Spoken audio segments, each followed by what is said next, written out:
Welcome to A Woman's Brew, where women talk about beer. In today's episode, we get weird. I'm Joanne, and this is Tori. Hello, hello. And we're two beer-loving women on a mission to get more people drinking and talking about great beer. Come join us.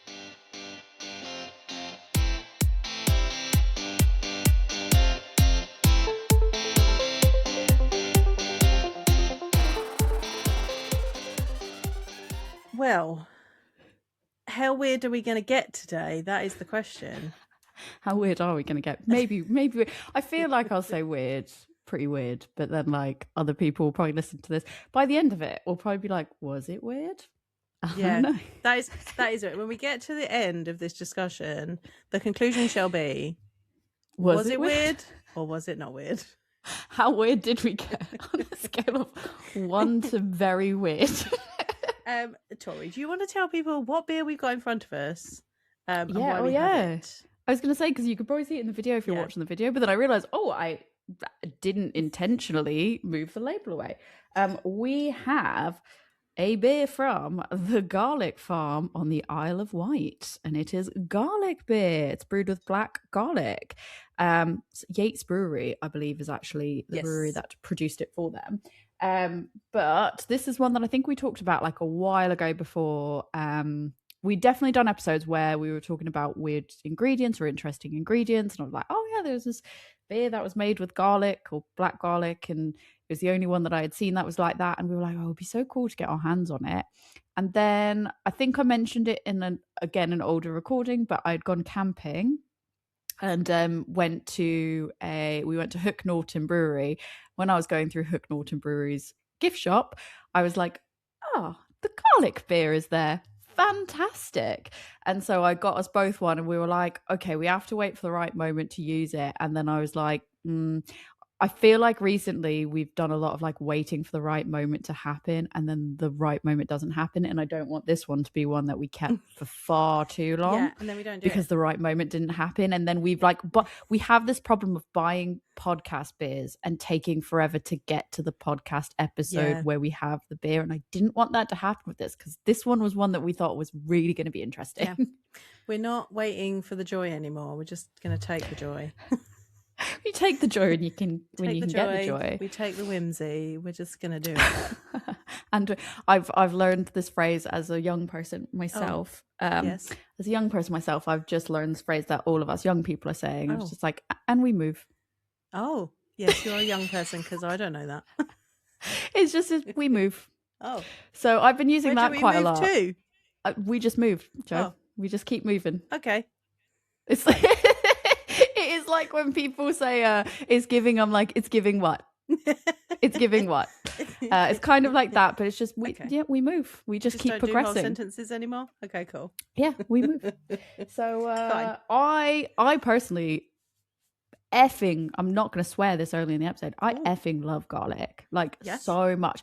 Like, I am that person. My relationship with garlic as an Italian American growing up, like literally, I'm that person that's like, the recipe calls for like 1 clove. So I was like, so we're obviously using at least 3, maybe 4. You measure garlic with your heart. Same as I measure it with my heart, my everything, my whole body, like my whole being is like, yes, that's how I measure the garlic servings.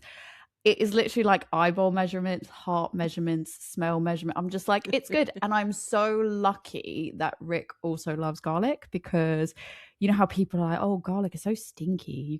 You can't have garlic and then like, you know, go on a date or whatever because it's too much. No, we are so fortunate that we both love the smell of garlic. We both love eating garlic. So yeah, I'm a person 3 times the recipe, at least minimum. What about you? What's your relationship to garlic? So I'm going to shock you. There was no garlic in my house growing up. None whatsoever. Shocked. None whatsoever. None, not even a little bit. No, like none. I wonder how many British people would say the same thing. Genuinely. I started cooking with garlic after I worked on cruise ships and ate food with garlic in it, and was like, what's in this? This is great. Oh, garlic. Okay, cool. I'm going to start cooking with this at home. And to this day, my dad is like, what is that stink? What is happening? Like my niece now cooks in his kitchen, and he's like, you've got that stinky stuff out. I'm like, Dad, it's garlic. Like, calm down. I love like, it. What is that stink? Yeah, no. He is not a garlic person. He never will be a garlic person. I love garlic. I love a bit of roasted garlic. Like, yes, please. I can't have onion, but I can have all the garlic. Garlic's so good. I was in Lidl and they had black garlic butter. Oh, because it was I think they just had Italian week or something, and so they had like garlic, but like actual garlic butter. Yeah. And I bought one package of it, and then I went back and they still had it, and I was like, well, I guess I'm getting 2 more packages. And it's only like, I mean, only little, this is middle. Yeah, I mean, this is middle class problems. I'll be honest, because the stick of butter was like not a normal size. Yeah. It wasn't a big butter. It was probably less than half of what you get a normal thing, and it cost like £1, over £1, and I was like, I'll be getting several of those because I really like them. So like I'm using them sparingly.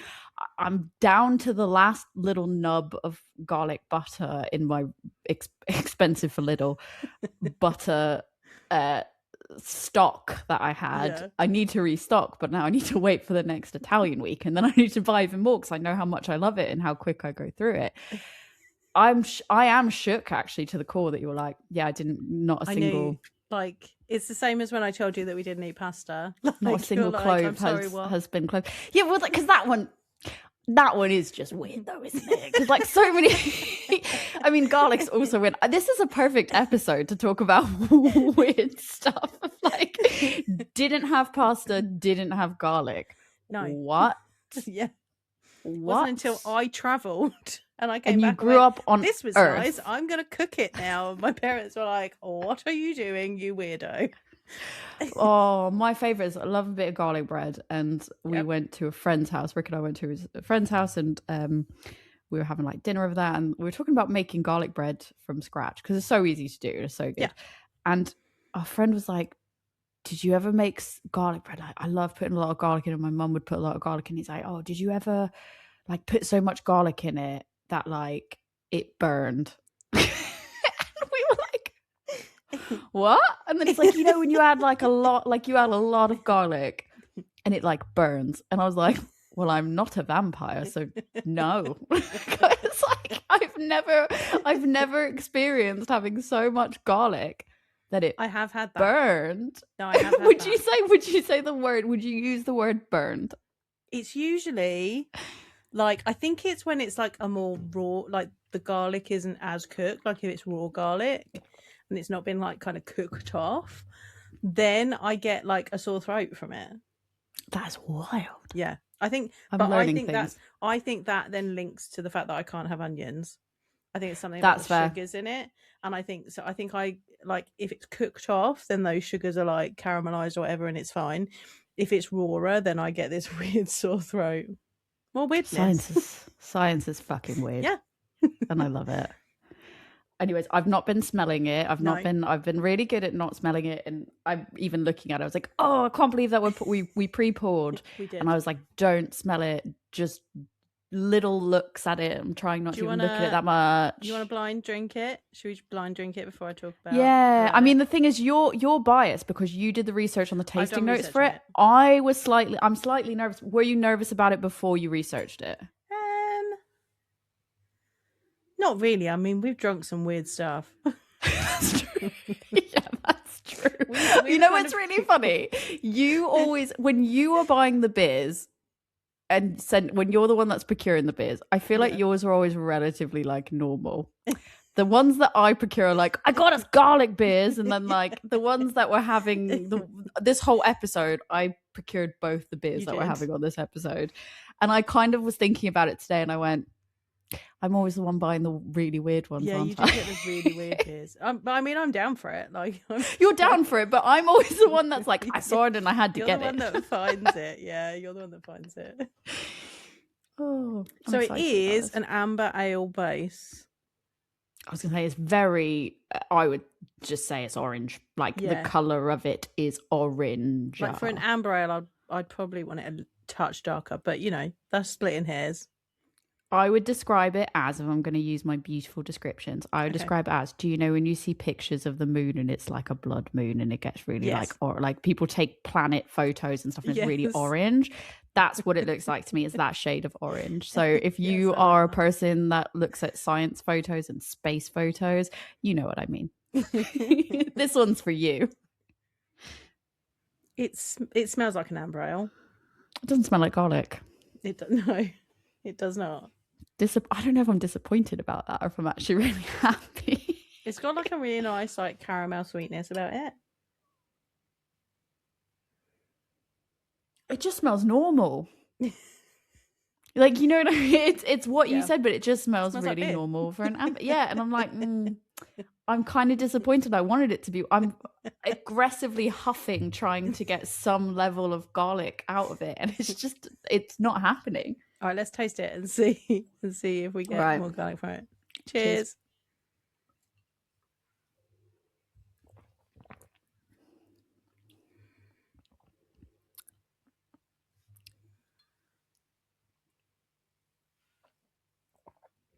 I feel like I need it to warm up a little bit. I don't think I need it to warm up because I think it tastes good. It just doesn't taste like garlic. But like, it just doesn't taste like garlic. So at the moment, until you tell me about the taste of black garlic, I'm putting a stamp on it. If this is a gimmick, I'm not. I don't. Okay, where's the garlic? It's like the Wendy's. Where's the beef? I'm like, where's the garlic? So let me tell you about this. So this is made nice tasting with, beer. I mean, it's an amber ale, right? It's got that nice caramel sweetness about it. So this is made with black garlic.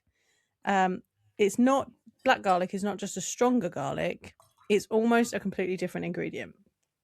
So black garlic is made, and it's regular garlic that is slowly heat aged over weeks, and that triggers the Maillard reaction. So that's the same process that gives you roasted meat or the toastiness on bread, and that is used to make the type of malts that would go into an amber ale. So for a flavour comparison, regular garlic has kind of like a sharp, pungent, almost sulphurous smell to it. It's got a bit of a spicy heat and bite. It's savoury, and sometimes it can be harsh when it's raw. But black garlic, in comparison, is sweet, soft, and almost jammy. It has notes of balsamic, molasses, caramel, licorice, and tamarind. It's got a mild umami rather than a sharpness to the flavour. It's slightly acidic and has a fermented depth. I liked that description. I do like that description. And it has a sticky texture, almost like a paste. So producers often describe it as sweet and syrupy with hints of balsamic. So I feel like in this type of beer, you wouldn't be getting like that, like, you know, what you think of as garlic. Instead, the black garlic is going to be like accentuating that caramel sweetness in the amber ale.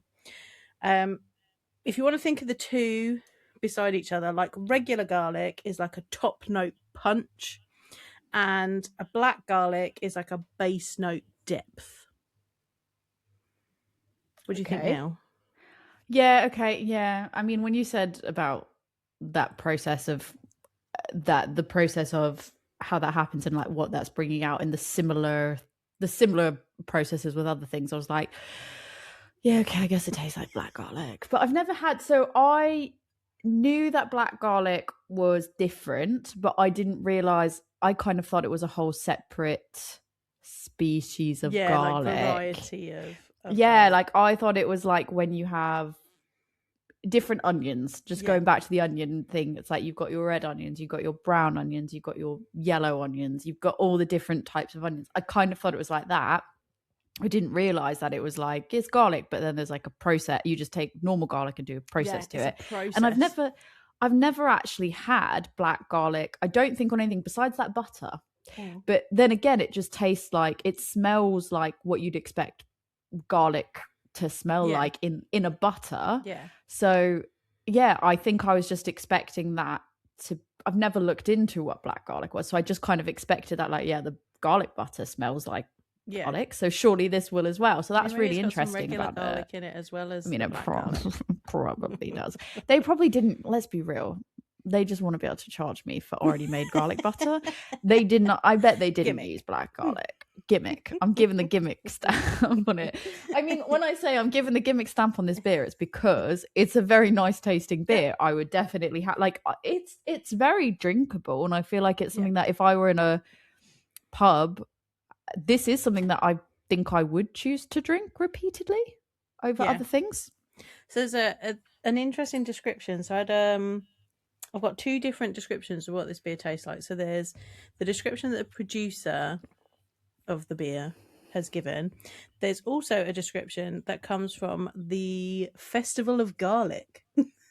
I want to go to the I've heard about the Festival of Garlic. Let's go to the Festival. I've heard about the Festival of Garlic, and I want to go to the I want to go there. I want to live at the Festival of Garlic.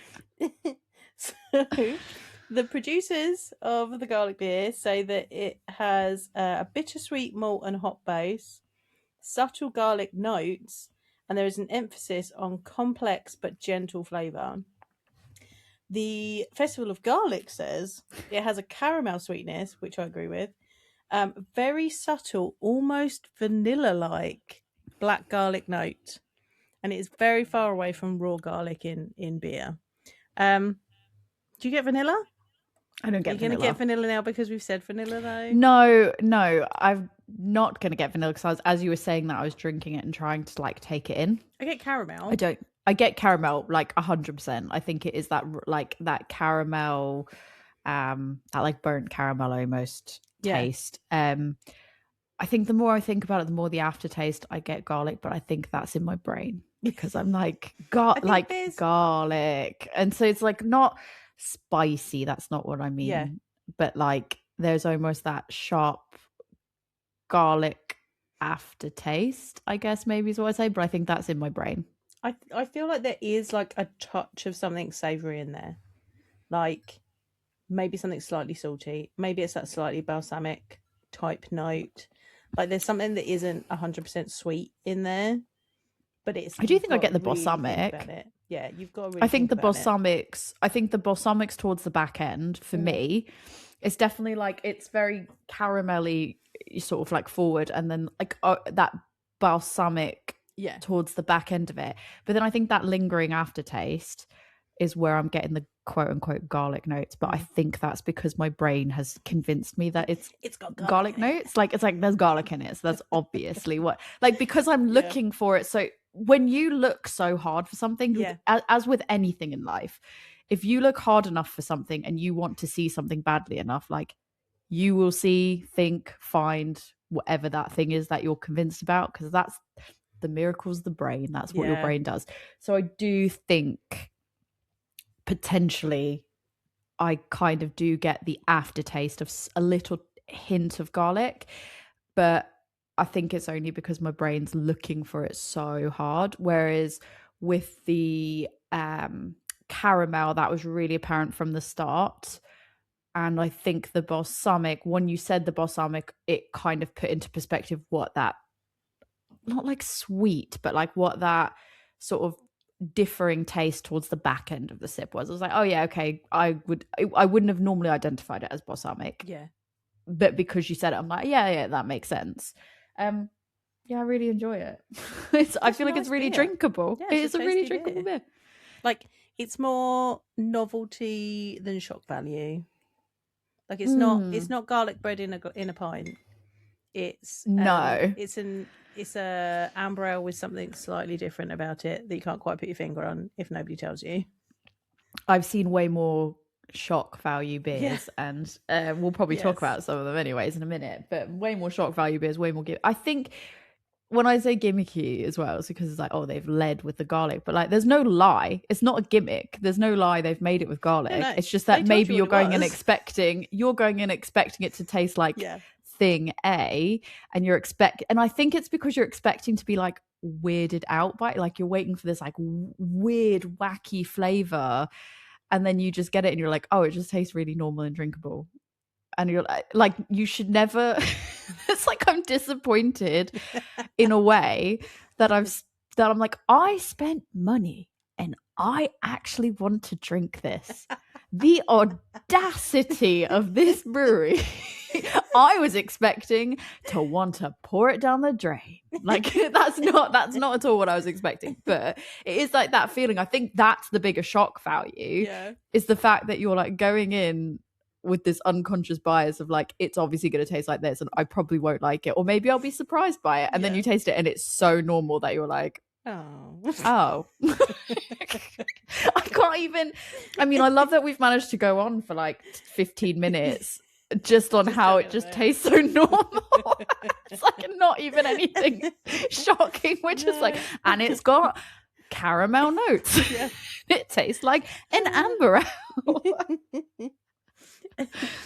Well, getting this beer, we were then like, what do we like? We got a garlic beer. What are we going to do with it?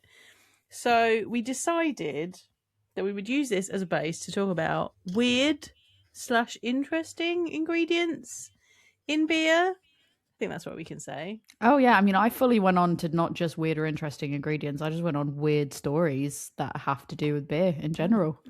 So yeah, we'll stay tuned. Watch this space.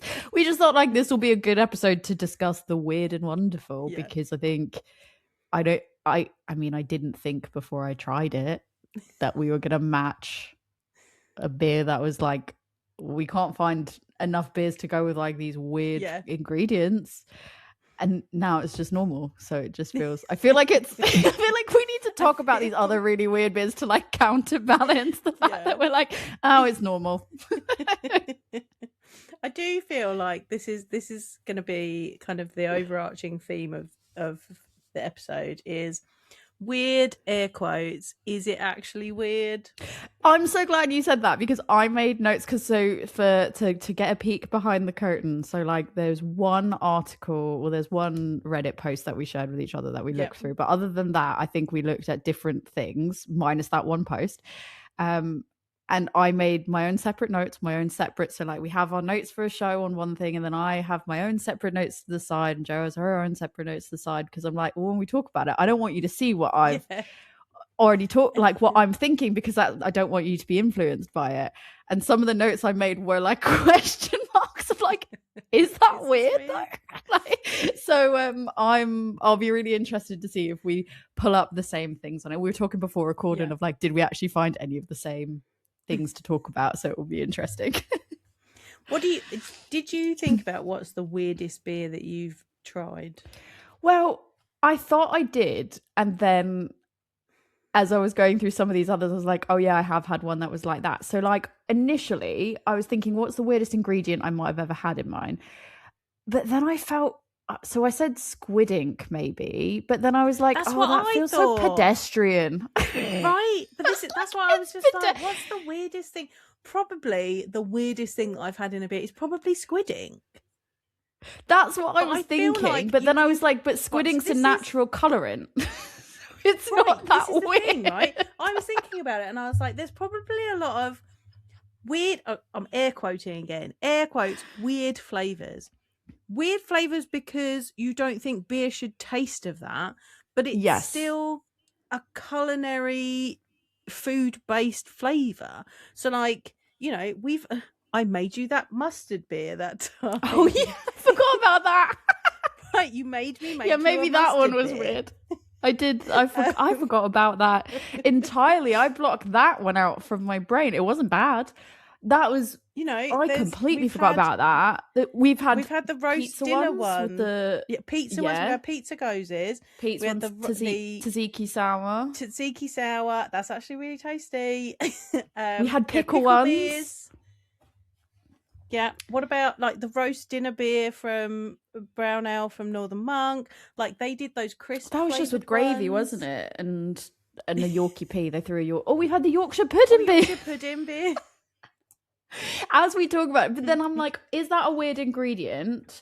Like some of these adjuncts, I'm like, are they actually weird, or has someone just thrown in something that is maybe a different form but fulfills the same part? And like I was thinking, so my immediate thing was like squid ink, because I don't like seafood. You'll know this about me. I don't like seafood. I don't really like things, but I've had oyster stouts. and I've had that have actually used oysters. I know that they don't all technically use the actual oysters, but we've had ones that have used actual oysters. And I'm like, well, I've had stuff that's used squidding to make it really, really dark. Yeah. And I've had several that have used squidding. And I was thinking, like, well, that's instinctively, I was like, oysters, maybe not, because oyster stouts are like a thing. But I was like, squidding, maybe that's the weirdest thing. But then as I walked through it and I started reading some of these other bits, I was like, oh, yeah. And the second I wrote down squid ink, I just went, but you use that in cooking as a natural, because it's a natural colorant to make things dark. I was like, is that actually weird? Because they're using it for the color, not the flavor. And then I started walking through other things and I was like, yeah, no, I've had tomatoes in beer. I've had basil. Yeah, I don't think I've had anything that's actually really weird, because actually it's all food-based stuff. Yeah. But I think where I was thinking weird was like weird for a beer. Or like and I think that's where it comes from. Like, weird flavors in beer is because it's weird for a beer. I mean, we were having a discussion. There was a post that popped up on one of the Facebook groups over the weekend where someone was complaining about, you know, cake flavored beer, and, you know, could they chuck cake in, or like chuck mango, mango smoothie. lassi, like mango lassi. Mango lassi is not that that weird nowadays in beer. And like Angel Delight beer, and like, could they just chuck a chocolate gatto and some kirsch in and make £1 million? And we were like, no, because that's not how beer making works. I mean, you could chuck it in. Would you make £1 million? Probably not. You'd have to make a lot. Well, there was the comments were very much, well, I think the narrative was very much like, at what point does it stop? Because, like, at what point is this no longer held to the same standard as a beer? Because, you know, at what point is it like WKD, basically the equivalent of drinking a WKD? And it's like, well, if you brew it like a beer, in my opinion, it's if it's brewed like a beer, adjuncts or not, if you've brewed it like a beer, it's a beer. It's a beer, whether or not it tastes like that or not, or the adjuncts you've used are not normal. If it's a beer base, like you said, if it's a beer base, it's a beer. If it's got a spirit base, these are what, it's vodka a spirit. or some sort of spirit base. That's what makes them different. But I know that was like the narrative of like, but that just, this is not a new conversation, is it? No. Of like, when you put things in, I was like, this conversation's come back little up again. It's kid palates. And I'm like, yeah, well, my kid palate enjoys it. Give me my chicken nuggies and I'll just have my kid palate and I'll enjoy it and I'll be happy. Let's not yuck anybody's yum. You don't have to drink, like, no one is forcing you to drink the Black Forest Gatto beer. I'll drink it for you. Thank you very much. Like, you just go and, you know, drink your pint of brown. That's fine, because I enjoy a pint of brown as well. But don't be yucking other people's yum. You haven't got to buy it. And so I guess that's the preference for all the beers we're about to talk about, is like, we're not yucking people's yums. No, we're trying to just call out of like the weird and interesting. So that's the thing, is in where I work, we used to do like weird or interesting facts. And I remember talking to someone that was in another country from ours, and they were like, oh, you couldn't say weird here. You couldn't ask somebody to give a weird fact about themselves, because weird's considered like not a good thing. And I was like, we think weird is what makes you interesting. Like, I was like, we say weird or interesting because it's like, what is something that is just not the norm, quote unquote, for something, but that doesn't make it a bad, that makes it interesting. And so that's why I want to be like so clear when we talk about like weird, quote unquote, ingredients. It's not saying that it's wrong. It's not saying that it's gross. It's not saying, I mean, some of it, I'm not going to lie, some of it I've looked and I'm like, oh, not that. But I think what we're trying to get across is weird is interesting and unique and a thing to celebrate. So so total side tangent from you saying that, I did at work neurodiversity awareness training the other week, and it was really great.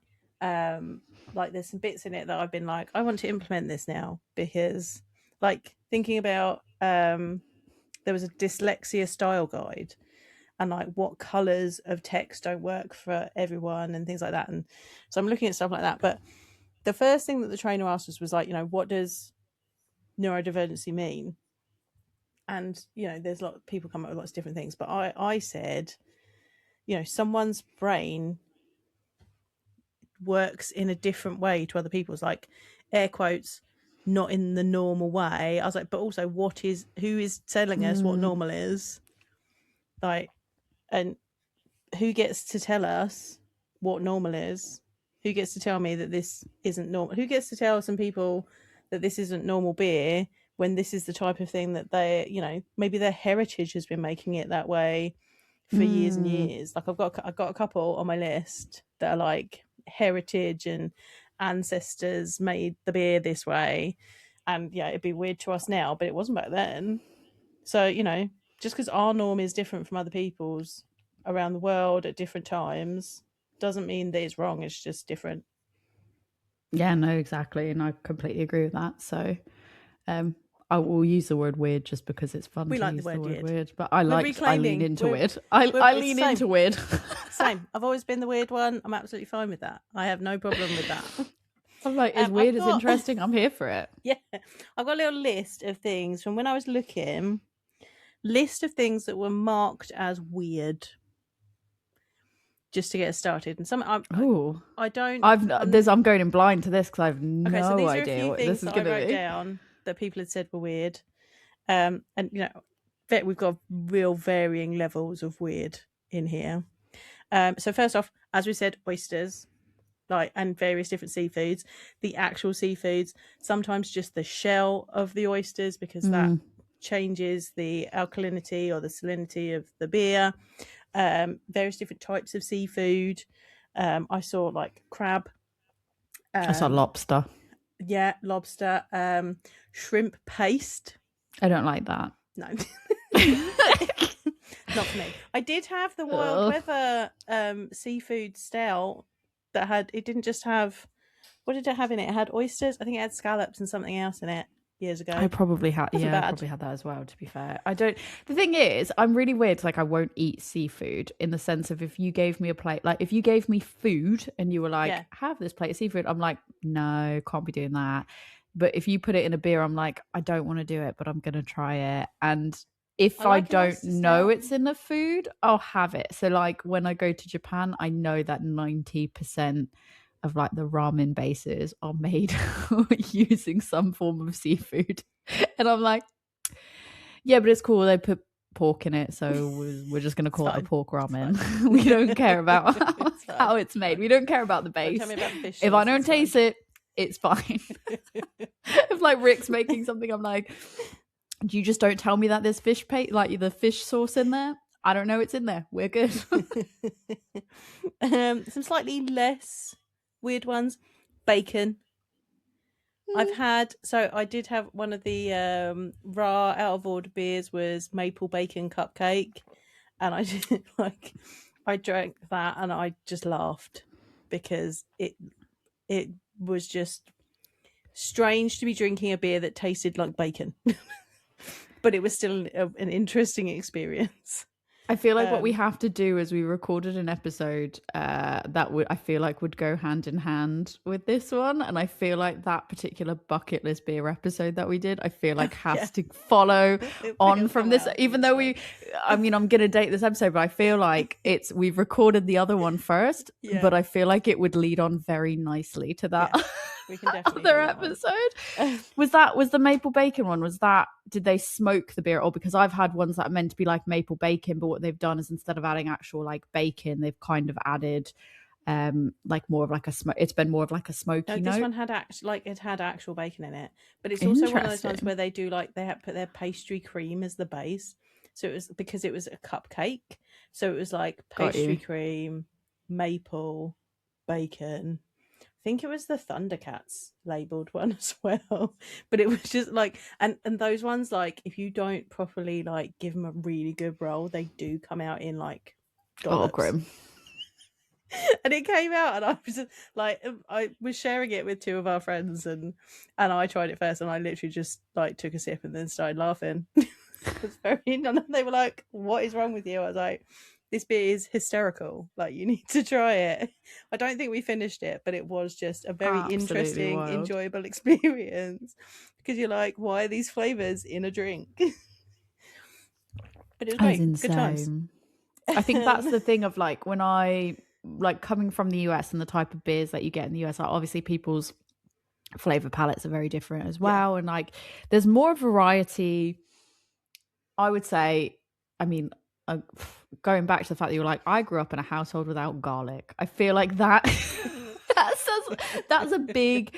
I would hazard a guess that you're probably not the only British person that's like, I grew up in a house without garlic. The pasta thing, I'm gonna stand by. That's weird, but I feel like the garlic thing is like, I wouldn't be shocked if multiple people are like, we didn't really use garlic, no, only on the odd occasion.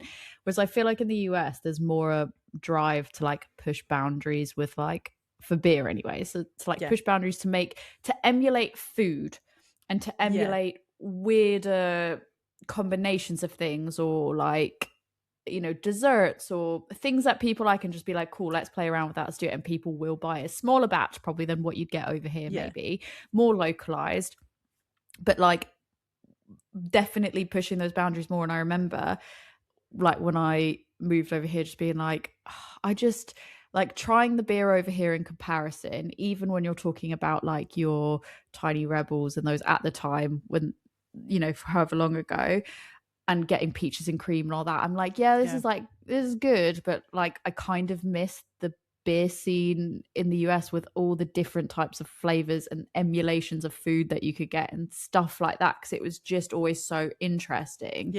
And I remember being like, I want to homebrew because I want to be able to make really weird and interesting things. But then I also was like, but I don't want to learn and screw it up, so I will not be doing that. But I'm very thankful now that we get a lot more of this stuff imported over, and like people are starting to push boundaries a bit more than maybe they did 10 plus years ago. I mean, I have had a maple bacon cupcake. Like, there was an amazing cupcake place in Alaska when I was on cruise ships, and like everyone talks about red velvet cupcakes, and like, is it like, I think it's Magnolia's in New York. That's a chain. That's a chain. The best one. I disagree. I've had both, and I think the one that was from Sugar Mama's in Alaska was actually the best red velvet cupcake I've ever had. She also made these maple bacon cupcakes, and she wouldn't do very many of them. So when she had them, we went in and we got one, and she's like, generally, she's like, I'm not being sexist, but generally I sell these to men, and women don't really like them. Interesting. Like, mostly, she's like, when the women try them, they don't like it. When the men try them, they love it. And I tried, and I was like, I really like it. And she was like, that's really interesting. Person. Oh, see, I think maple bacon's really common for sweet, like mixing the sweet and savory in the US, because like I've had numerous maple bacon donuts, for example. That's an interesting observation she had, though, because I do feel like typically that's probably, I would hazard a guess, that's probably like similar people's experience with like maple bacon donuts. Because I think like there's probably something inherently like societal norm of those gender roles where they're like, I want a cake, but it has to be a manly cake, and bacon is manly. So I can eat this dainty, delicate cake as long as it's got manly bacon on it. Right, that's why she did them. She was just like, they won't come in and eat the pretty ones, but they'll eat the maple bacon. Maple bacon, yeah. Oh, the patriarchy working on all of us there. Next on my list was mushrooms. Now, I've had a mushroom beer. Not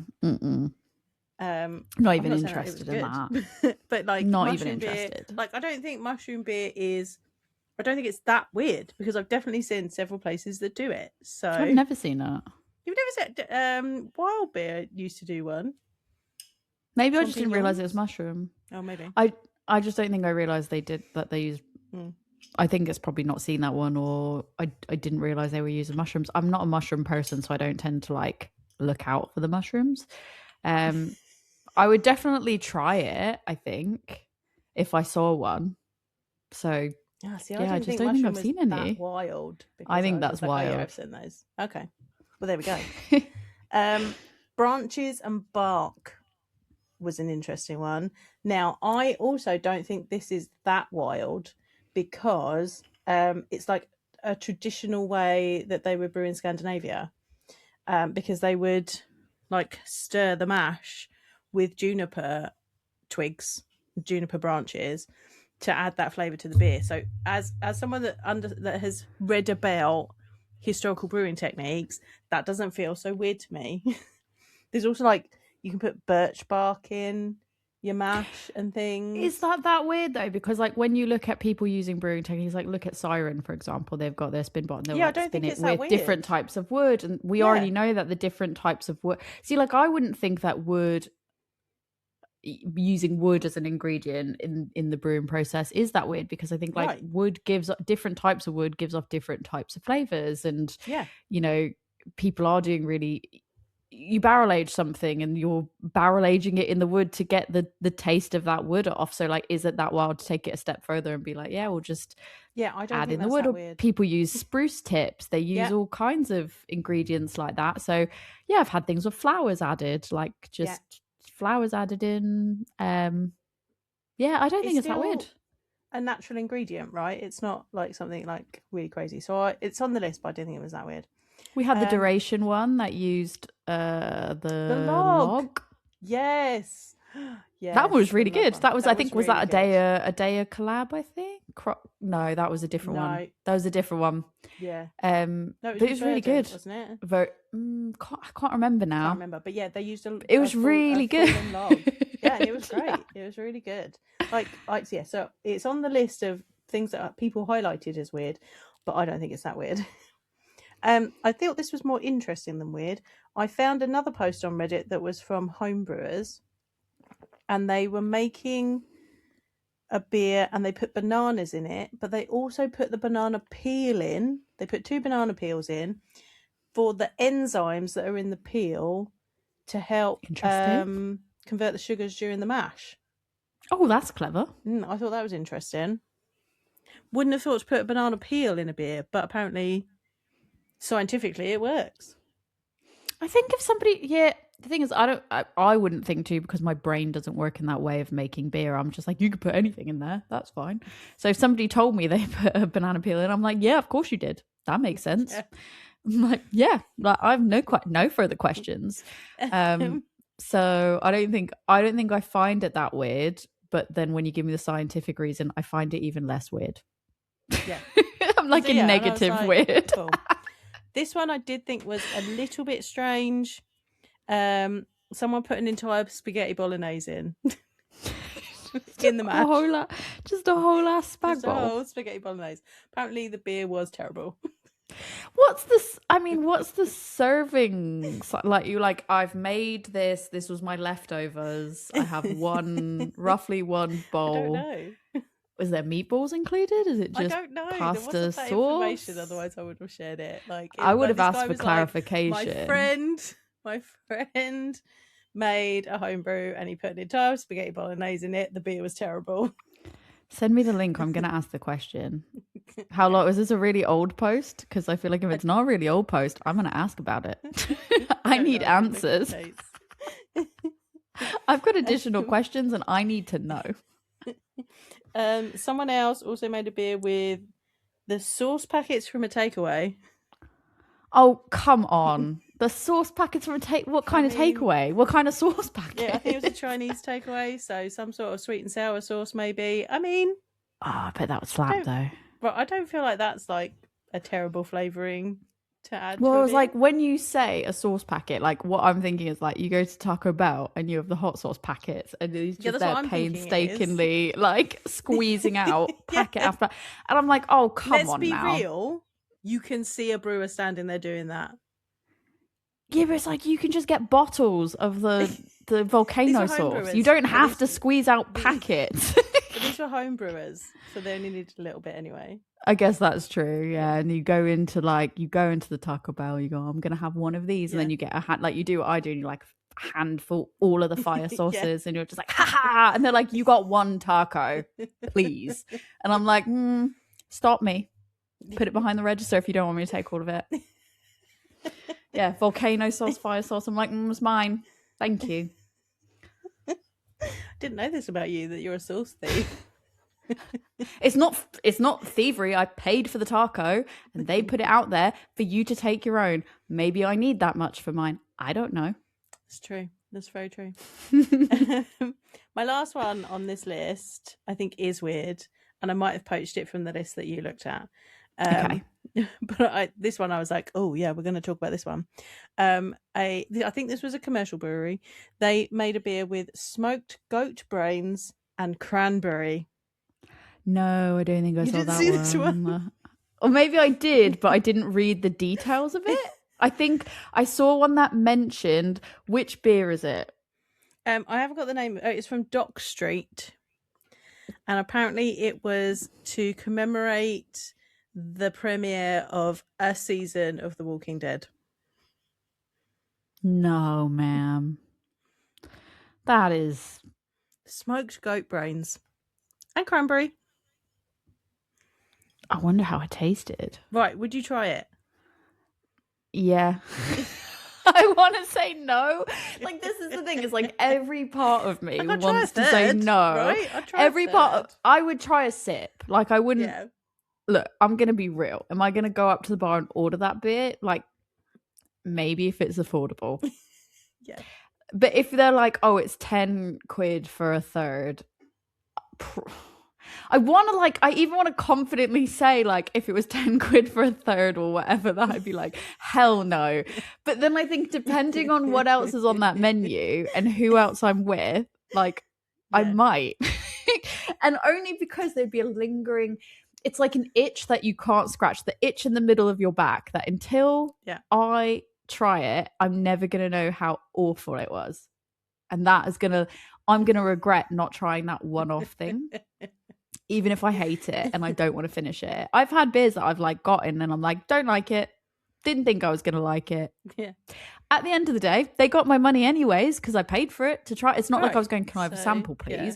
I paid for it. I tried it and I went, don't like it. Knew I wasn't going to like it. Still wanted to try it anyways. I feel bad because then I've left it, but it's just not my taste. Yeah. I would try it. Would you try it?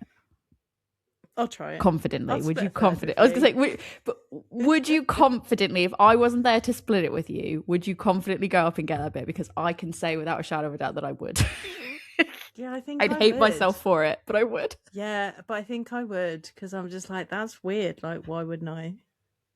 Right, because when are you going to get to try that again? You're not. Right, when are you going to try that again? Right, you're not, yeah. I have two others that are probably my weirdest ones. So I thought I'd save those for later on and let you share some. Okay. Well, I was just going through, I wasn't actually saying the weird ones I thought. I was just looking through, this Reddit post. So we'll share the Reddit post to look through because it was just a question that was like, what was the weirdest beer you've ever had? The theme, I sensed a theme from like a lot of different articles, not just this Reddit post, where it was like, everyone mentioned like chilies. And I was like, or some type of spicy peppers. And cucumber. And I was like, that's not weird. Cucumber, I was like, maybe I could see the argument. But I genuinely was a little bit like, I'm sorry, but I just don't think peppers are that weird. I don't know, maybe it's just me. I think I saw one that was like, it had black lemons in it. And I'm like, I don't think that's weird. I just think that's unique. Yeah, I guess maybe that's the distinction of like between weird and unique. So some of the ones that I saw, I'm just going to read out some of the posts that I saw that I thought were the most eye-catching ones for me personally. So one user, this is from 2 years, this post from 2 years ago, one user said, most beers with weird ingredients are terrible, but Indra Kanindra from Ballast Point was the weirdest good beer I ever had. Stout with curry, cumin, cayenne, coconut, and lime, like an Indian dish in a bottle. You got every flavor clearly, and somehow it worked. And I was like, I like curry. I like those flavors. And then I was like, kind of want to try it. Would you try that? On my homebrew one that I was looking at, there's a guy who was like, yeah, we were brewing this beer, and then I was like, hey, I've got this curry plant in the garden. Like, let's just put some of it in and make a curry beer. And so they went and picked some of the leaves, put it in the beer. Then his buddy was like, have you checked on that plant? Like, is it poisonous? Should we have done that? And they were like, oh, so they checked on it. And then they found out that the curry plant isn't actually where curry comes from, because curry is like a mixture of various different spices. And that plant is called the curry plant just because it smells like curry. And actually, it just added a lot of bitterness. Like, it was just going to add a lot of bitterness. So when they tried it once it was done, like, it wasn't going to harm them or anything. So they then tried it when it was like when they'd finished making it, like before fermentation, and they were like, it tasted very bitter, but it was fine. So they decided to leave it, let it mature a bit, and they were like, when it mellowed out, it was fine. Well, I'm glad that you clarified that, because when you said about the curry plant, I just went along with it, but in my brain, I was like, I'm not sure that's where like curry powder. It's not. comes from. And they nearly poisoned themselves because they didn't know what they were using. So, and then I thought, top tip, think about what you're putting in your beer before you brew it. I thought, well, like, don't say anything because you're going to out yourself as real dumb. And I was like, yeah, obviously everyone knows about the curry plant. And then I was like, I didn't think that was a thing. Every day's a school day. That's great. And then when you said that, I was like, redeemed. Cool, immediately redeemed. You were right. It's like, thank you. And I thought, well, maybe I just didn't really know and I'm very ignorant, but I'm glad that that's not the case. Yeah, another one. I feel like this one will make you be like, immediately no. Okay. So somebody's posted, not even sure this abomination counts as air quotes beer, but Azathoth from Martin House. So I don't know if you've ever heard of Martin House Brewery. They're a Texas brewery. They come out with all the weirdest shit. I've heard of them because I was looking up stuff for this, and they're on my list of places that make really weird beers. I've been like following them for like a very long time. Yeah. Heard of them. But yeah, so they made an imperial ale, which is 16%, brewed with menthol and squid ink. I feel like that validates us saying that squid ink's the weirdest thing that we drunk. I don't think the squid ink's the weird one out of that. I think it's the menthol, and I think it's the menthol paired with squid ink. But menthol's just mint, right? It's just a type of mint. Yeah, and do you understand? Well, I guess maybe that's probably a more unpopular opinion versus weird opinion, because I think so many people really don't like mint. I wouldn't like it, the flavour. I'm not. Yeah, that's what I was like, you're going to hate this. I don't like mint in beer. But I can understand why. They do it because the squid ink makes it like a little bit green, doesn't it? So it makes sense. Well, usually, I mean, normally it's used to colour it a darker colour. Yeah, black. But it comes out slightly green sometimes, when like depending on how long you read it. Yeah. But yeah, I will say, just a tangent on that with the Martin House Brewery. So I was trying to find some other examples. If for anyone that has never heard of Martin House before, they make some stuff that sounds amazing, absolutely phenomenal. And then they make some stuff that is just like immediately no. So some examples of what they've done. They have made one that is called Awesome Sauce Bun Length. It was a hot dog seltzer. No, thank you. Yeah, I think I don't think there's much more to say on that one. The photo is of the seltzer on a bunch of hot dogs, and I wouldn't be shocked if they use hot dogs in the making of that. They have a whole pickle beer variety pack, which is I don't even know what this is. Chamois drip pickle beer, don't know what that is. Bloody Mary pickle beer, bread and butter pickle beer, and spicy pickle beer. So that's bread another and butter. Whole, it tastes like bread and butter and pickle. No, so there's a type of pickle that's called like bread and butter pickle. Oh, okay. I'm not a pickle person. I just happen to know that that's a thing. They made Murph Juice, which is a barbecue sauce beer with spices. Okay. I mean, this one's a normal one. They made Meloncello, which was just watermelon, limoncello. They've made sherbets before. They've made, like, again, like the really nice ones are like, you know, rainbow sherbet, melted rainbow sherbet, and blue coconut sour with lactose and vanilla. And great. Then you get fiery, crunchy, cheesy boys, which are made with flaming hot Cheetos. It's a sour beer brewed with flaming hot Cheetos, and they are literally called fiery, crunchy, cheesy boys with an I. Obviously, I feel like I've seen pictures of them putting the flaming hot Cheetos in the beer. It's those people.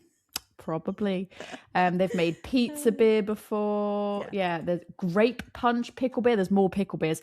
Grape punch pickle beer, barrel aged tropical pickle beer, tequila barrel aged pickle beer, green apple candy sour with lactose. So I'm like, some of these are all right.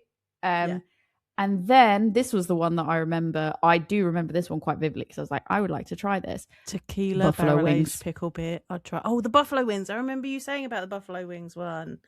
Buffalo wings. I would try the tequila barrel aged pickle beer.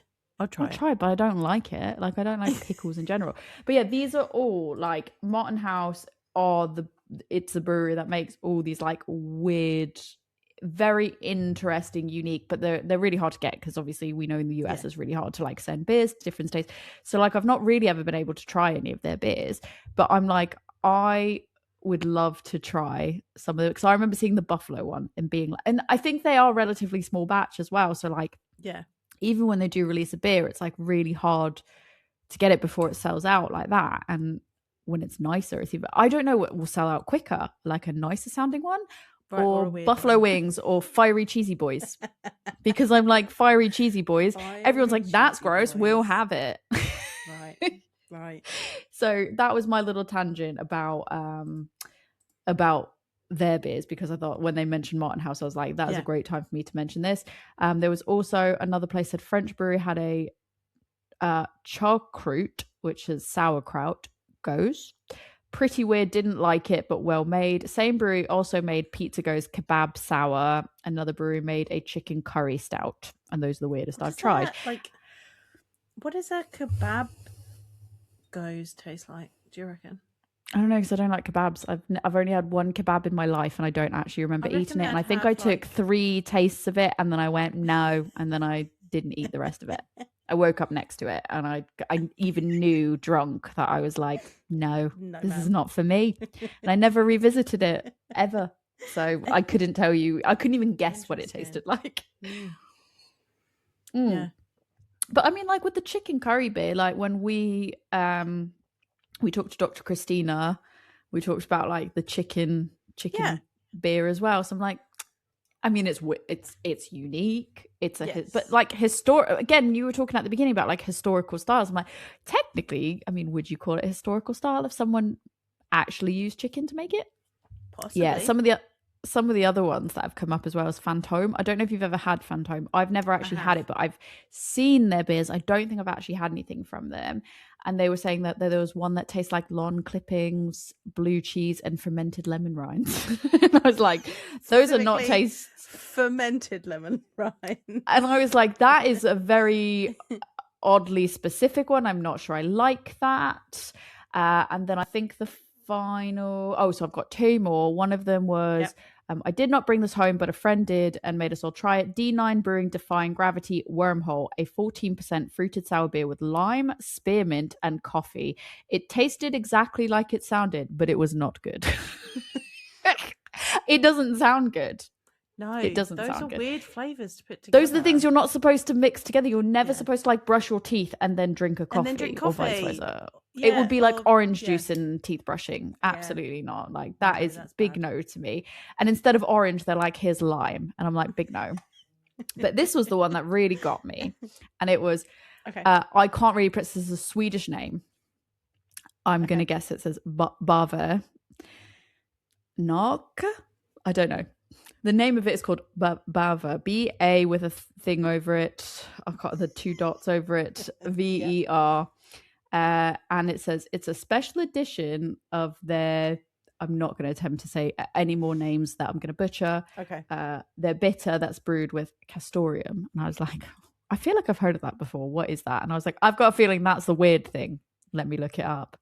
Oh, it is. So castoreum is a yellowish, musky oil secretion from a beaver's castor sacs located near the anus, used by the animal to mark territory, historically used in perfumes, food flavorings such as vanilla and raspberry, and medicine. It is now rarely used due to high costs and ethical concerns, replaced largely by synthetic alternatives.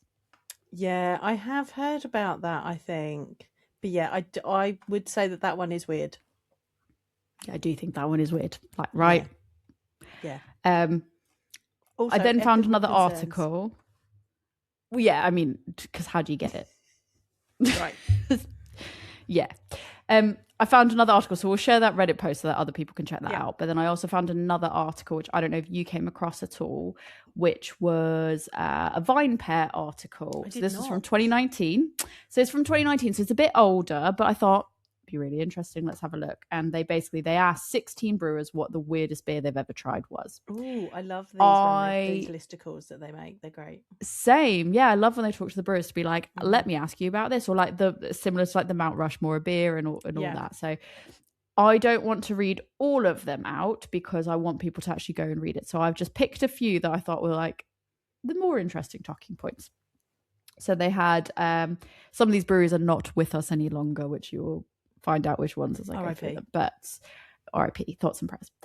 We've got Ryan, who's the co-founder and brewer at Imprint Brewing. It's a Pennsylvania brewery.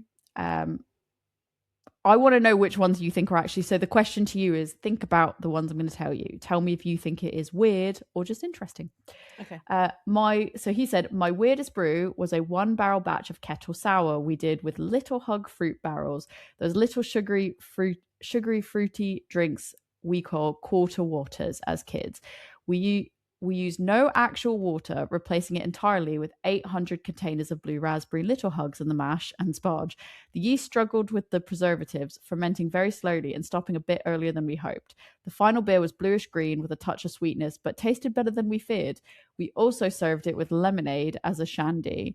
People still ask us when we're brewing the Little Hugs beer again. Do you know what Little Hugs is? No. It's so anyone that's listening from the US will probably know this is a staple of like kids. It is. So it looks like a little barrel. They come in like little barrel things, and they're just like sugary water, more or less. So we have those. Like they're really cheap, right? And it's like a little you get them like a whole chunk, and they come in different colors, and they just taste like numbers. So the blue tastes like blue, and it just tastes like numbers. Yeah, it tastes like blue, tastes like red, tastes like green, orange. So you get like a whole bunch of like Costco or something juice, but it's not. I don't think a fruit's ever been near it. No, it's definitely not made. It's not made with fruit juice. Don't be wild. This was like the 80s and 90s. Right. It's not made with real juice. I didn't think that was bad. I thought it was just interesting. The fact that they replaced they didn't use any water. They just used Little Hugs. We had that beer from Yonder years ago that was made from birch syrup instead of water, didn't we? That was really interesting. I thought that was really good. So I think, the alternatives to water I think that's unique. I don't think it's weird. Okay, the next one, bonus points to this guy because their name is awesome. Nacho Cervantes. I'm hoping I pronounced that right. That's a cool AF name. Head brewer at New Original Breweries, aka NOB. So it's a California-based, it's an LA-based group of 4 independent brew pubs, which really gives me vibes of that TV show that we've talked about before. I love it. So the quote from them is, my supply rep stopped by the brew pub and happened to be carrying a small baggie of food grade glitter. He asked me if I was interested. I know this sounds like a drug deal, and I told him I wasn't sure. So he left the glitter behind. A few weeks later, I was blending a keg of what a trip, a 10% APA Belgian triple with prickly pear puree. When out of the corner of my eye, I noticed a small glittery bag. It was just sitting there tempting me.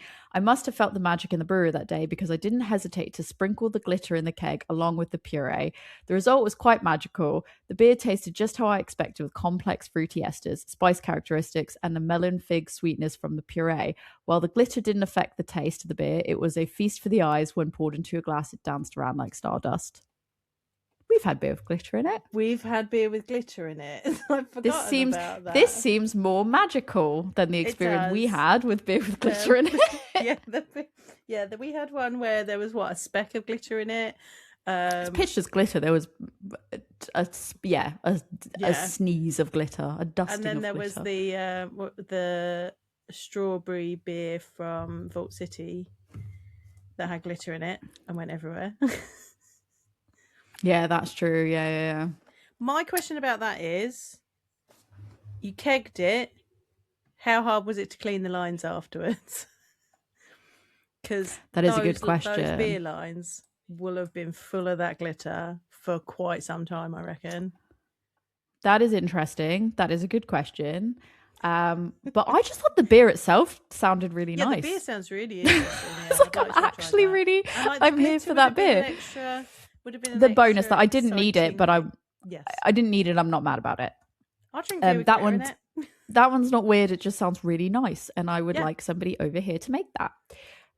The next one that we have is Phil, who's a co-owner and brewmaster at Two Roads Brewing Company in Connecticut.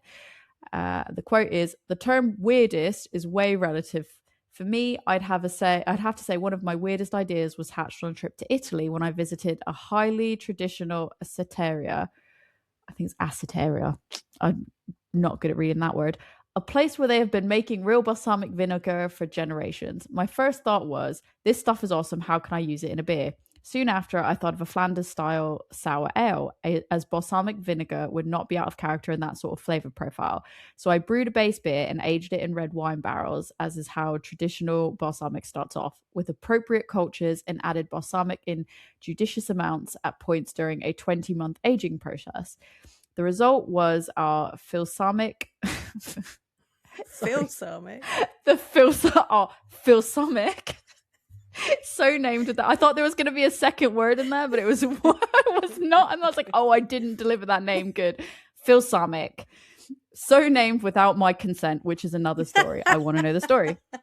A balsamic vinegar infused wood aged Flanders inspired sour ale we now brew at Area 2, our new wood aging facility down the road from Two Roads. Beer fermented with balsamic vinegar, maybe not so weird at all. Like, give me all of it. That sounds amazing. I picked that one not because I thought it was weird, but because I thought you'd really enjoy it, and I didn't know that the name balsamic was in there. And if I knew, I would have picked that. I like Phil. Balsamic. I want to meet Phil. Phil seems great. Okay, so we both agree that one's not weird.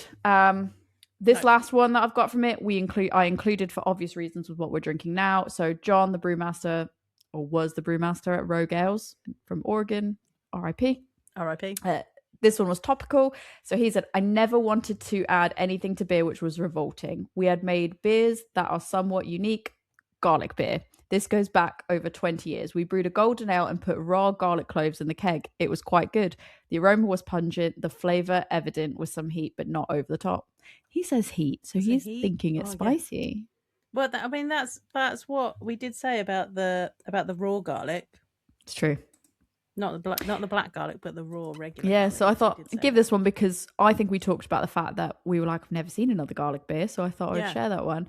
But just reading about garlic mead.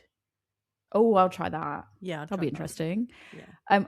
Looking at this Vine Pair article though, led me to, before we switch to our next beer, one more article, which I was like, what?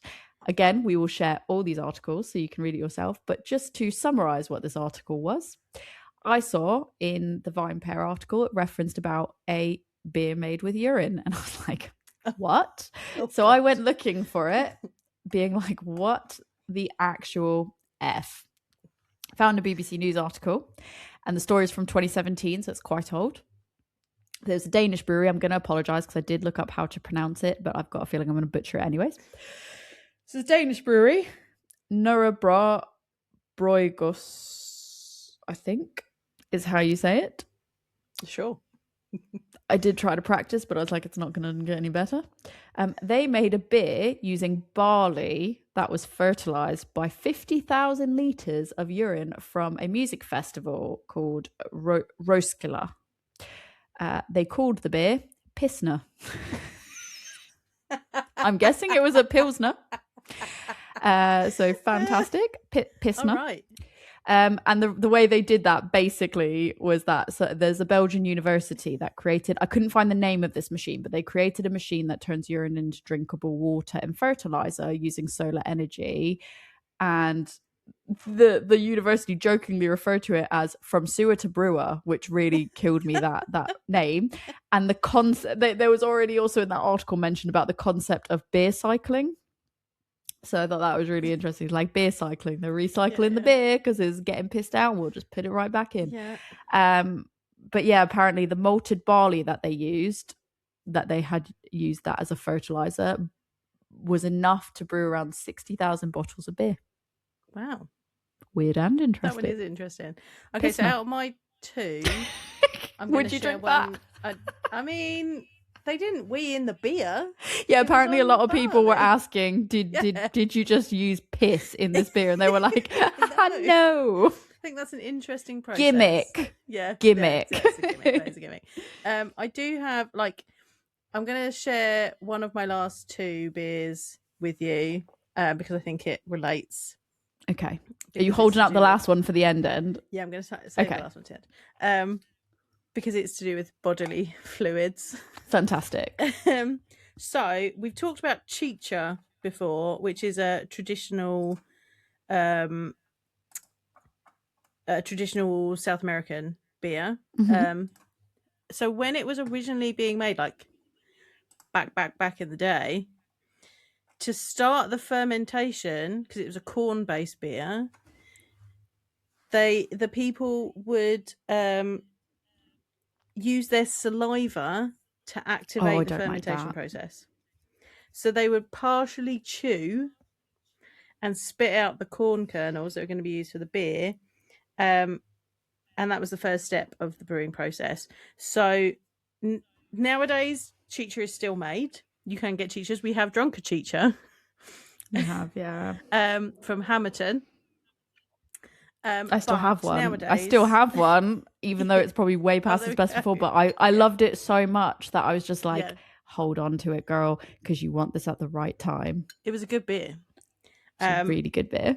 Nowadays, brewers replicate that enzyme process by that process by using enzymes that they can just add to the beer rather than having to like add their saliva. So they don't baby bird us, is what I'm getting. They don't baby bird us, no. But back in the day, when they baby bird the beer, and people didn't know, like they thought fermentation was magic. Like this is a way that they found to start fermentation. So you used to chew it and spit it out. I respect it, but I don't think I like it. Shall we move on to our second beer? Let's. Second and final.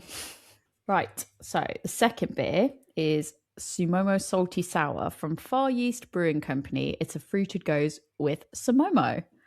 So I got this on my last year trip to Japan at a brewery that is... Sorry, I just saw you react to me say Japan. And it made me chuckle and it just totally threw me off. Yeah, we went to this brewery called Far East because I wanted to go on previous trips, but like the trip before, when I wanted to go, they were shut on the day they were meant to be open, and I was gutted. Yeah, I was like, Google says you're supposed to be open. This is very rude. And then like the next day they were also closed, but it was like an actual working day closed, and then we flew out. So last trip, I was like, we are going at all costs, and we're going to go early enough that if they're not open, we're going to go again. And I ended up buying a lot of beer from them because they made really interesting ones. Yeah. Where it was like ones that are meant to be paired with like barrel aged sour beers that are meant to be paired with like game for like game meat. Yeah. And they had like a whole series that was meant to just be like paired with food, and so I bought some of those, and it was like interesting. And then I saw this and I was like, what the hell is a Sumomo? Because if you look at the artwork, what would you guess? I know now what it is, but what would you guess it was? If I'll hold it up to the camera for anyone watching. What would you guess? It looks like a plum or an apple. And the best thing is you can't actually read it because it's all in Japanese. Yeah, it's in Japanese, so I haven't got a clue. So you wouldn't be able to just... So you guessing is not from a place of you've read it. And I deliberately didn't go and look at it because we decided we were like... We'd go into this blind and see what happens. So you are correct in that a Sumomo is a Japanese or a Chinese plum. Oh. So it's from the family Prunus salicina. What I really loved is when I was like, how do I pronounce that? Just to make sure that I say it correctly. The AI feature on Google, I just needed to share this because it made me chuckle. It said prunus rhymes with moonus. And salicina, sal as in salad, E as in it as in sit. C nah. And I just love that it says prunus rhymes with moonus. So I thought I'd share that because that was fantastic. Unlike Western plums, Sumomo is usually smaller with thinner skin and especially juicy sweet top flesh. Botanically, it belongs to the Prunus genus, the rose family, although related to the ume, Japanese apricot. Sumomo stands out for its delicate skin and pleasant flavor, making it perfect for eating fresh. The season for Sumomo is short but intense. From June to July, you'll find the fruit in supermarkets, normal markets, directly from farmers. The arrival of the first ripe Sumomo marks the start of summer in many regions and is celebrated with festivals and harvest events. I saw like websites for like the Sumomo festival of certain areas, and it says the most important regions in Japan for Sumomo are Yamanashi and Nagano. So I've got all this from an article that we can share the article if anyone wants to learn more about Sumomo. But what I will say is I thought you might think this is interesting. So I've got the differences in the size, color, and flavor of certain different types of the varieties of Sumomo, and I've got some culinary uses. So I thought you might think that was interesting. Yeah. So you've got Kyo, which is large, especially sweet variety from Yamanashi, often sold as gourmet fruit. You have Summer Angel, which is firm aromatic fruit with a balanced sweet top flavor. You've got Moonlight Plum, premium variety with very large, juicy fruit. Soldum, crisp flesh, greenish skin, deep red interior, very refreshing. And then you have Shinano Pearl from Nagano, known for its firmness and balanced aroma. In terms of size and appearance, the fruit is usually 3 to 5 centimeters, round to slightly oval. The skin ranges from bright red to purple to yellow. The flesh is yellow to orange and very juicy. And then in terms of flavor, fully ripe Sumomo are honey sweet with a pleasant mild tartness. The aroma is reminiscent of apricot and peach, but much fresher. Compared to Western plums, Sumomo is juicier and less tart. So before I tell you about the culinary uses, when you smell it, I think it is very delicate, a very light, delicate aroma, like a very light, delicate nectar is what I'd say. Yeah. Blossom, maybe, is what I'd say. Yeah. Yeah, I would say it's quite... I could barely smell anything from it beyond that. It's not even massively sweet. It's just very subtle. Floral. I don't even get that much of that. Blossom, I think, is definitely the right word for it. When I smell it out of the can, it has almost a little bit more of like a funky flavor, like quote unquote funky, but yeah, like a very ripe fruit. Yeah, it's definitely like ripe fruit sweetness. So in terms of culinary uses, we've got Sumomo's excellent and versatile in Japanese cuisine. The fruit is eaten fresh, made into jam, syrup, liqueur, or desserts, and even used in savory dishes. So fresh. The thin skin can be eaten, especially in summer. Chilled Sumomo is sold at supermarkets and roadside stands, perfect for a hot day snack. Jam and preserves. In Yamanashi, Sumomo is often made into single variety jam. Official instructions and recipes can be found, and then there's a link to it. So if you want to see what that is, you can look. Syrup and liqueur. Whole fruit is preserved with sugar, resulting in a flavorful syrup. After a few weeks, Sumomo is also popular as a liqueur. So it can be used in shochu or brandy. So like shochu is a type of alcohol. I think that probably that's what's used when I have chu-hais, which is like that shochu liqueur, and you mix it with like soda. It's like my favorite drink to have out there that's not beer. You've got desserts, which is from sorbet and jelly to daifuku, which is mochi with Sumomo filling. The possibilities are endless. Sumomo tarts and galettes are especially popular.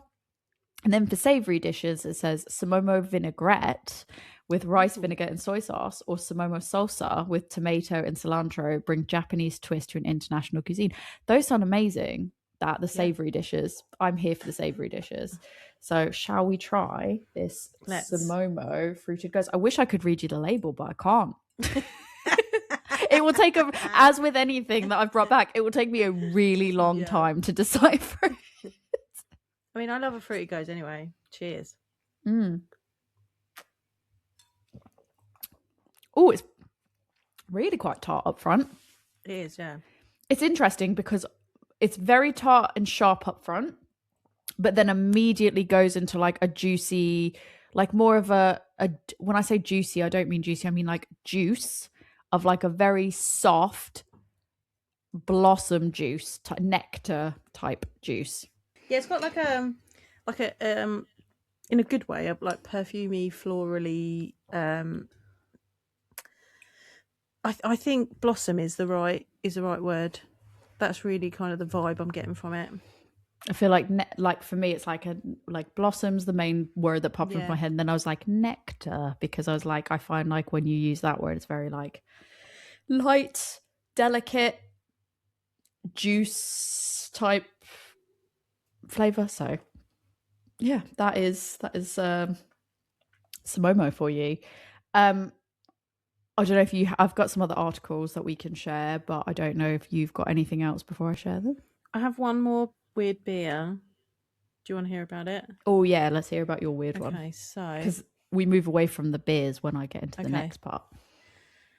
So this I decided was the weirdest one that I found,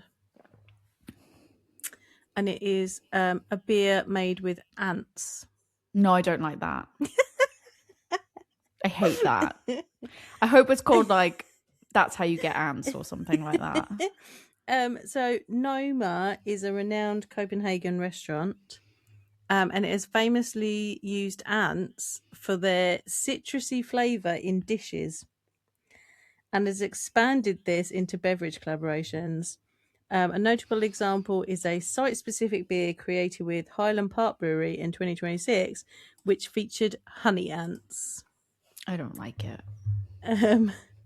They've also used types like red ants, Formica rufa, for their citrus-like lemony sharpness, which comes from the formic acid they produce. The collaboration featured organic heritage Sonoran wheat, which honey ants used to provide a unique flavor profile. I don't think I like that. Would you try an ant beer? Yeah. Again, like what's really annoying, I think the most annoying part about it is that like, yeah, I would confidently try it. I feel like I would drink an ant beer. I would not eat an ant dish. I think I would try the beer with no problem. An ant dish, I think it kind of depends on what the dish is. Like, is it mainly ants, or have you just put? And what are the size of the ants? Are we like, what kind of ants are we talking? Are we talking about like tiny ants? I would assume. Then yeah, I might. They've served if the dish sounds nice. They've served them on live shrimp in Tokyo and in dishes with creme fraiche. Yes, I wouldn't have that because it's shrimp. So that's the thing. That's what's wild, isn't it? Is I'm like, for me, I'm out because there's shrimp. You're like, I'm out. Just a side question, because obviously we're talking about weird like food. That's kind of, now we've got into the weird food realm. What's like the weirdest or the most? What is the most societally weird food that you've ever eaten? Antelope. Antelope? Yes. Oh, that's what that. I mean, I had an antelope steak once. You've just made me reevaluate what I thought my weirdest one was. How did you like it? It was nice. Okay. It was like this sounds weird, but it was like velvety, like not like hairy, but like like it was like velvety smooth. Okay, like melt like butter type. Situation. Yeah. I mean, I was gonna say. I mean, I guess this is really like trigger warning. Fast forward now if you don't want to hear about like weird meat, because I feel like antelope's not that weird. If you don't want to hear about like weird meats being eaten, go forward now. You've got like 30 seconds. I think the most societally, by our standards, weird that I've ever had, and I'm saying this as a person that's probably going to think of something completely different afterwards. I was going to say raw horse meat. Raw horse meat. Yeah, it's called Okay. like sakura niku in Okay. Japan, and that's like because it's pink, like sakura, and they call it it's horse meat. It's like horse sashimi. Okay. And it's like cut in strips, and I thought, I would never have this kind of like anywhere else, but like it's not. A lot of people go there and like go to Japan, and they'll be like, oh, there's a place where they'll serve that, and they'll be like, I don't even want to touch. Like, there's a lot of people that I don't want to touch it if that's what's served to me at like, when you go to these guest houses. A lot of times, if you stay in this really nice guest house, you get what's called like kaiseki dinner, which is like you don't get to choose what you get. They're like, cool, this is the meal, and it's like seasonal, local pick, and they give you so much care and consideration goes into the meal. And a lot of people get really worried because they're like, I don't want to have horse meat, for example, and that's completely fine, completely valid.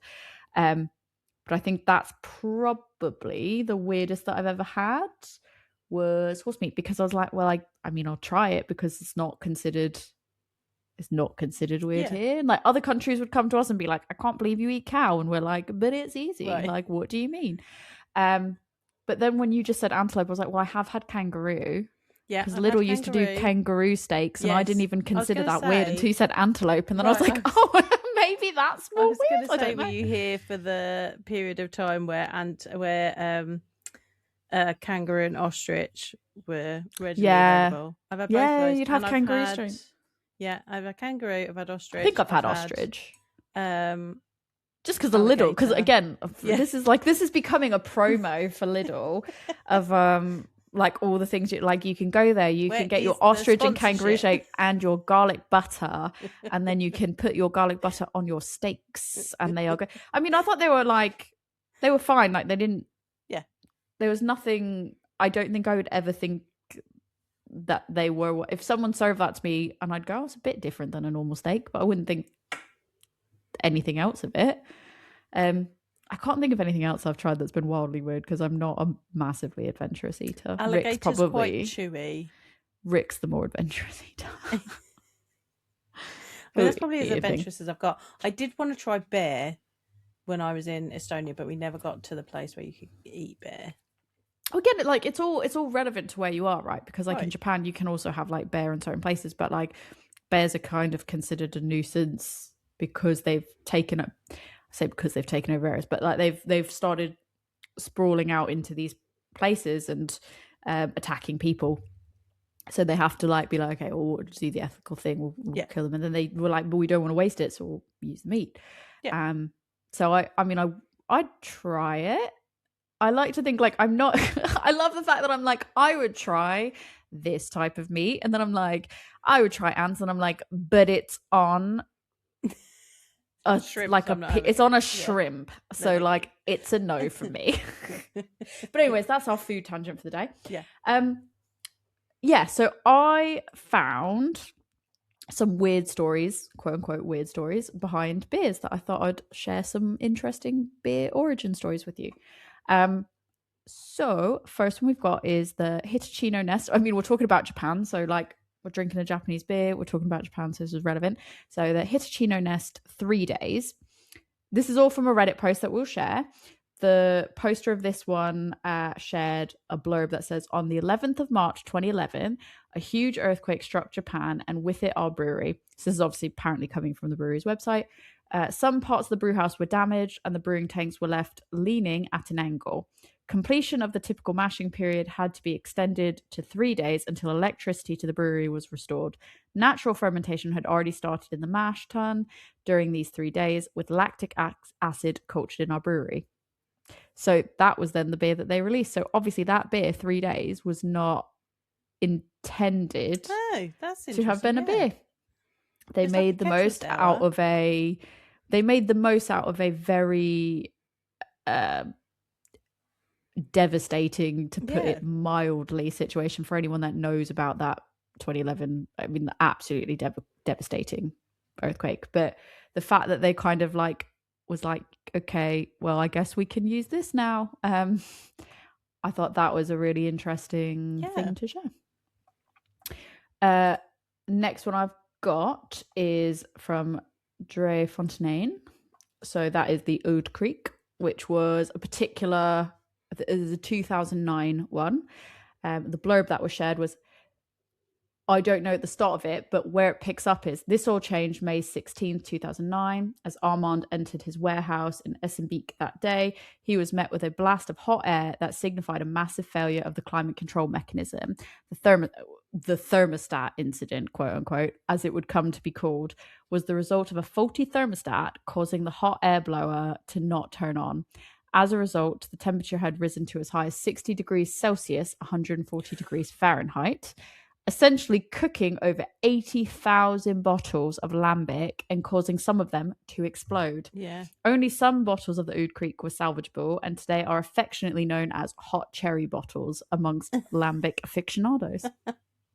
Some people commented in it as well, saying some of the room beer got distilled. I have a bottle. It's very interesting.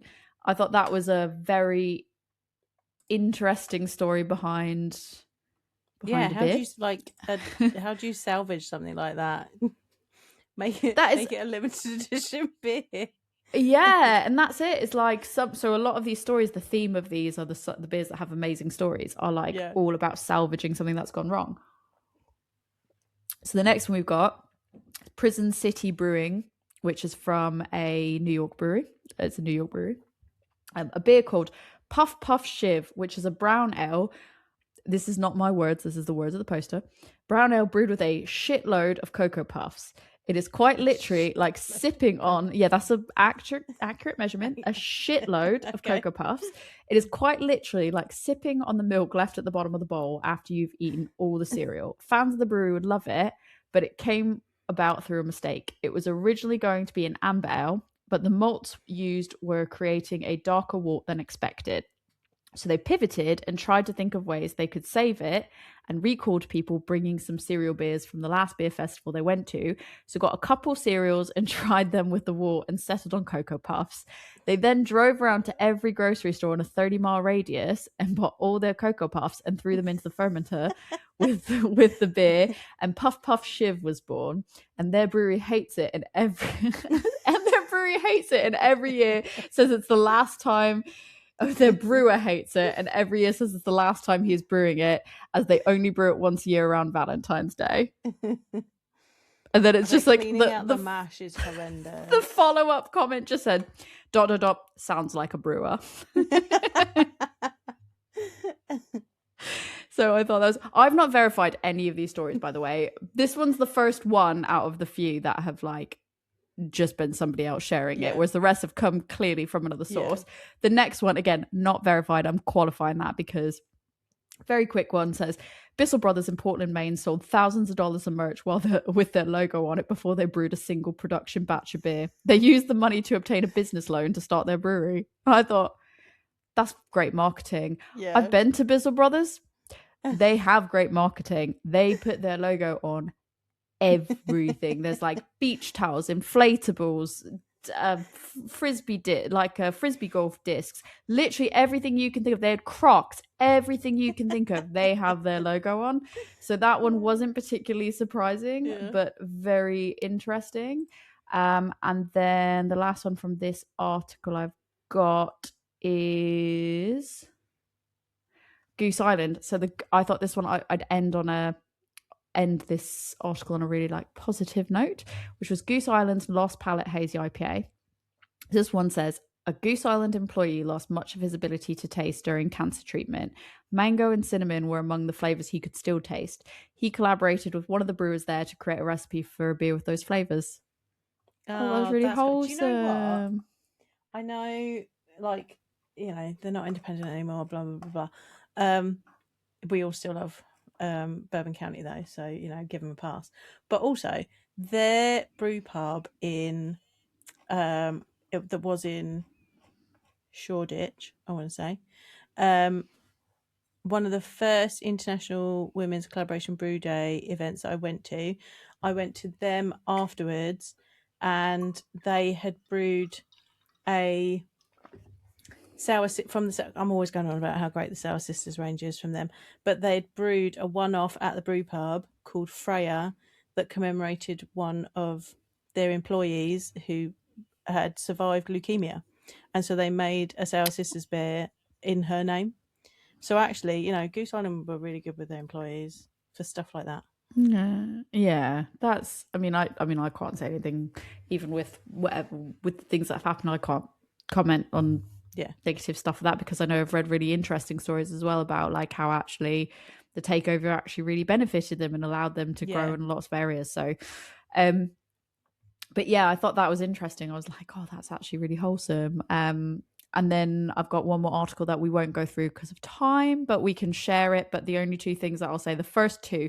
So this is an article from thetakeout.com. It's called 11 Beers with Pretty Gross Origin Stories. So I thought I'd just do the first two, and then people can read the remaining 9 if I've done math right, because I'm bad at math. So the first one is McKellar Beer Geek Brunch Weasel. So this one, so I'm just going to read the blurb, which says, Guinness beer pairs well with ice cream, chocolate, and caramel, so marrying stout and coffee isn't much of a stretch. But in the case of McKellar's Beer Geek Brunch Weasel, an imperial oatmeal and coffee stout, there's a catch. The twist is that during the manufacturing process, the coffee beans are passed through a civet's stomach. Yes, you read that right. The beer is infused with Kopi Luwak, which is the coffee beans that get pooped out, that we have talked about before. The one thing I will say about that is there's ethical concern. Again, back to that ethical concern. When we did our coffee episode, however many years ago, there is ethical concerns about that, because they keep that, because of the fact that they know it's valuable, they tend to keep them in very not good conditions to take those coffee beans, which is very sad, and that is not a good practice, and that's why they kind of, there's a lot of people kind of against that. But that was one that came up of just like a quote unquote gross origin story. I was like, and then the second one is Wynkoop Brewing Company Rocky Mountain Oyster Stout. Do you know what Rocky Mountain oysters are? Yes, I do. Do you want to explain to people what Rocky Mountain oysters are? You can explain what they are. They are bull testicles. Just to be frank, they're bull testicles. Some people do. So, just to read the quick blurb of it. So some people in Colorado eat Rocky Mountain oysters. Using them as a beer ingredient could arguably be called a bit much. But yes, adventurous drinkers can try the most iconic snack in Colorado in their brew. Wynkoop Brewing Company is still actively brewing and selling its Rocky Mountain Oyster Stout, which means that it must have a loyal following somewhere. The decidedly weird beer includes Rocky Mountain oysters, which, despite what the name implies, are not seafood. They are battered and deep-fried bull testicles, a regional delicacy in Colorado ranching communities. When Wynkoop Brewery, a brewing company in Denver, decided to incorporate the snack into a brew, fans took notice. What started as an April Fool's joke in 2012 quickly became real when people demanded to try it. The brewery leaned in, debuting the stout at the Great American Beer Festival. Thanks to its popularity there, it became a staple. It says they basically prepare using 25 pounds of bull testicles per batch. I have work people in Colorado. I might be like, can somebody get me those? Because I would try it, even though it sounds vile. Absolutely vile. Would you try it? If I could get it for us, would you try it? If you can get it, I'll try it. I probably can't because obviously it's not easy to ship stuff, but yeah, it's basically oysters, right? We're good. Those were all the fun articles I've got then. What was the most good? I guess, would you say, we said at the end of this episode we were going to wrap up with like, is it weird? Did you think any of them were particularly weird? I think we're on a tenuous knife's edge of weird / unique. I'd probably try all of them, let's be real. I think the bull testicles are weird, but I'd still try them. Like, I feel like drinking a beer with it in, that's had it in it, is different to like eating some of these things. Them. I don't think I could eat them. That's it. Things, I don't think I could eat it. But I might drink a beer that they've been in. Would you, ranking it from bull testicle beer, ant beer, Or what's another one? I'm trying to think of the next goat brain and smoked goat cranberry. brain. What's the order that you want to try those in? Or what's the one that you'd like be happy? Like, what's the order of like the happiest drinking order? I feel like the smoked goat's brain because it's got cranberry in it. I think I might be like ant because that's the easiest, then the smoked goat's brain because that's the most interesting, and then the bull testicles because I feel like they're just there, and I just feel like, are they adding anything? I won't know because I'll never try it. Yeah. I'm thinking smoked goat's brain, ants, bull testicles. That we both were like bull testicles, dead last. Absolutely not. Yeah. Has this inspired you to homebrew anything really particularly weird? Would you want to pick up ants and make I've done that. I made you a mustard beer, and I made the jam donut. And you don't feel like you don't fancy trying ants? I do not. No. Okay. Well, we tried. Joe, if people can send their requests to you to be like, what else do you want to make? What can people send their requests to you? Where can they find you? You can request. That doesn't mean it's going to happen, but you can come and talk to me about weird beers. Tell me, what's the weirdest beer that you've drunk? Is it squid ink? Is it something else? Is that controversial? I am Love Beer Learning on Instagram. I'm also on Facebook, but you're more likely to find me on Instagram. I've also got a website, which is lovebeerlearning.co.uk, or you can email me lovebeerlearning@gmail.com. Tori, if people want to say, I can get the ant beer for you, where can I send it? Please, if you can find, to be honest, like if you can tip me off to where you can get any of these like really interesting, weird and wonderful beers that with very unique ingredients, you can find me on Instagram at adventures_in_hoptimism, or you can email me the links to where I can buy them at adventuresinhoptimism@gmail.com. If you want to send even more, like find the most wild, Martin House Brewing, if you can get me any Martin House Brewing beers, that is the one that I will pay for that. Some people will pay big bucks for Russian River. I will pay big bucks for a Martin House Brewing hot sauce beer or Cheesy Boys. I want that. If you want to send Joe and I both some links to some other weird and wonderful beers for us to check out, just to see if we think they're weird or not, you can find us both on Instagram at A Woman's Brew and on Facebook at A Woman's Brew, or you can email us the links to go check out and buy these weird creations at awomansbrewpodcast@gmail.com, which is awomansbrewpodcast@gmail.com. Yeah, that's everything. I'm going to go finish the rest of my beer. That's it. Cheers.